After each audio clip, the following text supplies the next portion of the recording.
The first time I saw her, the air in the station corridor seemed to shimmer.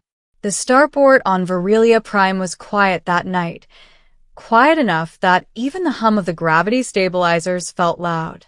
I had been assigned as the human liaison officer, tasked with ensuring peaceful communication between humans and the indigenous Virelians, an elegant species whose bioluminescent skin shifted color with their emotions, and whose minds were said to resonate with frequencies humans could barely perceive.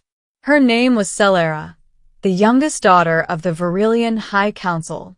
I had met her briefly during formal ceremonies, but never like this, not alone, not in a corridor lit by the pale glow of distant stars.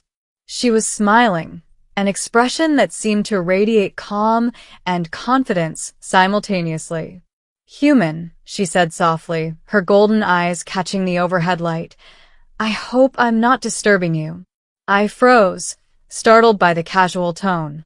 "Celera, what are you doing here?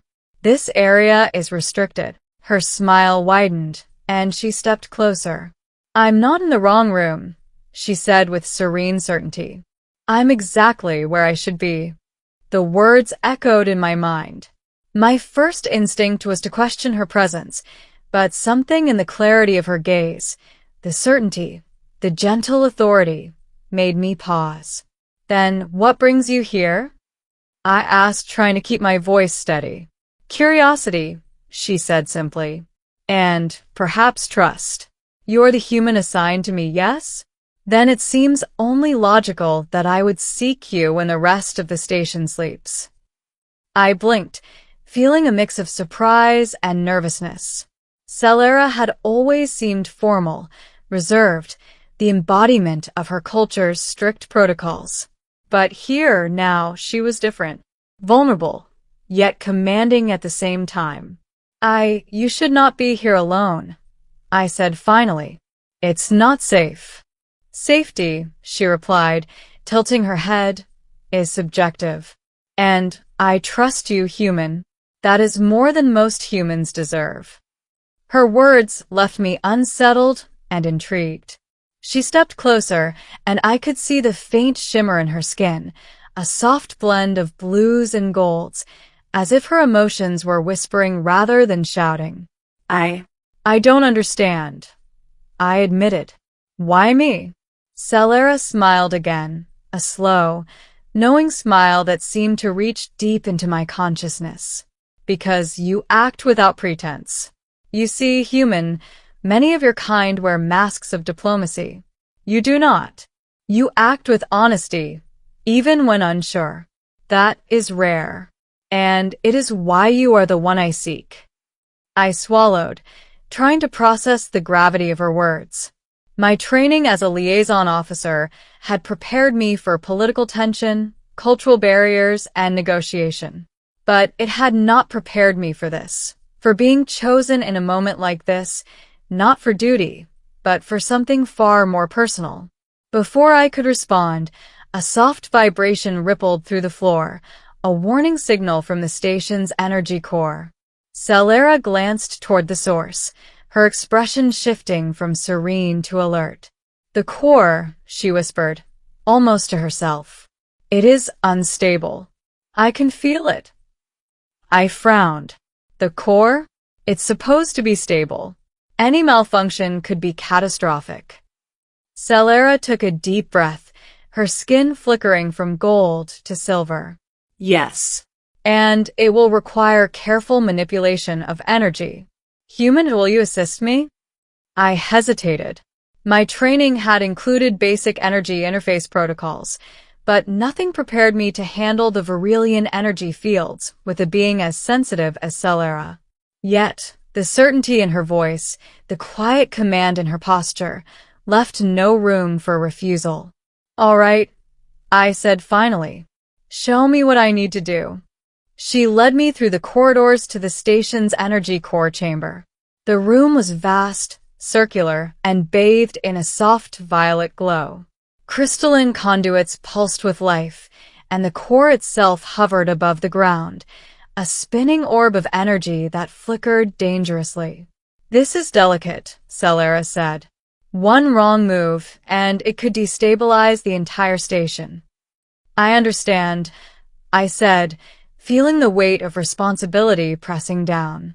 Celera stepped closer to the core, her hands raised, fingertips tracing intricate patterns in the air. We must harmonize our frequencies, she said. Your human energy can stabilize mine. Together, we can balance it. I nodded and moved to her side, extending my hands toward hers. The moment our fingers touched, a surge of energy coursed through me, warm, luminous, overwhelming. I could feel her thoughts, her focus, and her intent. Simultaneously, she could sense my own resolve, my caution, my willingness to follow her lead. We worked in silence, our energies intertwining, pulses and ripples synchronizing. The core flickered, then steadied, glowing steadily with a brilliant white light. Celera exhaled, her skin returning to a gentle blend of lavender and gold. You did it, she whispered, looking at me with awe and relief. Together. I felt a rush of exhilaration and exhaustion. We did it, I corrected, smiling weakly. You led. I followed. Solara's golden eyes softened. Leadership is not always about command. Sometimes it is about trust, human. You have earned mine tonight. For a long moment, we stood there, energy still humming faintly in the air around us. The station was safe, the core stabilized, yet something far more profound had shifted between us. Celera, why did you come to me? I asked softly. She stepped closer, her bioluminescence flickering like a gentle flame. Because, human, I sensed that only with you could this balance be restored. Only with you could I risk vulnerability. Vulnerability. The word resonated. Here was a being of immense power, a princess of her people, yet she had sought me, not for diplomacy, not for duty, but for trust. And I realized then that the bond we had formed was more than professional. It was a rare, profound connection that transcended species, language, and protocol. Over the next hours, we remained in the chamber, our energies intertwined, ensuring the stability of the station. We spoke little, but the understanding between us was immense. I learned of her fears, her hopes, her desire to experience life beyond the rigid confines of her upbringing. And she learned of my intentions, my dedication, and my willingness to respect her boundaries while aiding her. Finally, when the station systems had returned to normal, Celera turned to me, her gaze steady and intense. You see, human, she said softly, I am not in the wrong room. I am exactly where I should be, here, with you in this moment. The universe sometimes places us in spaces we did not expect, to teach us lessons, to forge bonds, to reveal truths we could not learn otherwise. I nodded, understanding fully.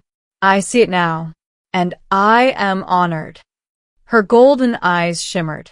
Honor is fleeting, human. Trust, once earned, is eternal. Remember that. We parted that night with a quiet understanding.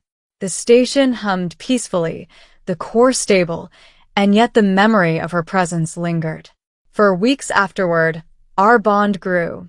Subtle gestures, shared glances, mutual understanding, forming a connection that neither diplomacy nor protocol could define. One evening, as the twin moons of Virelia Prime cast pale light across the city, Celera appeared at my quarters again. This time, she smiled, not just a polite, formal smile, but one of warmth, trust, and acknowledgement. You have changed this station, she said softly. And you have changed me, human. Through trust, courage, and respect, you have shown me that even across worlds, connection is possible. I met her gaze, feeling the weight and depth of her words. And you have changed me, Celera. I have learned that the smallest acts, patience, understanding, willingness to trust, can bridge gaps wider than the stars themselves. Her lips curved into a serene smile. Then our bond is real. Not a fleeting moment, not a chance encounter. Real. In the end, the events of that night, the midnight encounter, the whispered request, the shared energy harmonization, had proven a profound truth. Courage and connection are not only measured by acts of valor or skill, but also by the willingness to respect, trust, and honor another being. As I watched Celera leave, I realized that life on Virelia Prime would never be the same. And neither would I. The universe, vast and infinite, had placed us in the same room for reasons beyond comprehension, a lesson in trust, intimacy, and the power of shared purpose. In the galaxy's grand expanse, amidst the stars, energy conduits, and political intrigue, I had discovered that the most extraordinary journeys begin not with speed, technology, or power, but with trust. One being choosing to be exactly where they belong, and the other being ready to receive them there. And Celera, with her smile and certainty, had shown me exactly what that meant.